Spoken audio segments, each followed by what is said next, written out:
ನಮಸ್ಕಾರ. ಸುಪ್ರೀಂ ಟಿವಿಗೆ ಸ್ವಾಗತ.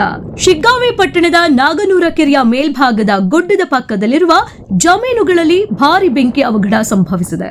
ಬೆಂಕಿ ತಗುಲಿ 10 ರೈತರಿಗೆ ಸೇರಿದ 100 ಎಕರೆಯಲ್ಲಿ ಬೆಳೆದ ಮೆಕ್ಕೆಜೋಳದ ಬೆಳೆ ಸುಟ್ಟು ಕರಕಲಾಗಿದೆ.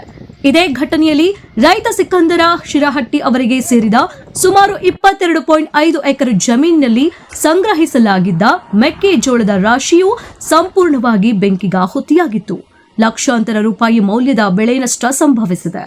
ಘಟನೆಯ ಸುದ್ದಿ ತಿಳಿದ ತಕ್ಷಣ ಸ್ಥಳಕ್ಕೆ ಧಾವಿಸಿದ ಅಗ್ನಿಶಾಮಕ ದಳದ ಸಿಬ್ಬಂದಿ ಬೆಂಕಿ ನಂದಿಸಲು ಹಾಗೂ ಉಳಿದ ಬೆಳೆಗಳನ್ನು ರಕ್ಷಿಸಲು ಹರಸಾಹಸ ಪಡುತ್ತಿದ್ದಾರೆ. ಘಟನೆಯ ನಿಖರ ಕಾರಣ ಹಾಗೂ ಒಟ್ಟು ಹಾನಿಯ ಪ್ರಮಾಣದ ಬಗ್ಗೆ ಅಗ್ನಿಶಾಮಕ ಇಲಾಖೆ ಮತ್ತು ಸಂಬಂಧಪಟ್ಟ ಅಧಿಕಾರಿಗಳು ತನಿಖೆ ನಡೆಸುತ್ತಿದ್ದಾರೆ.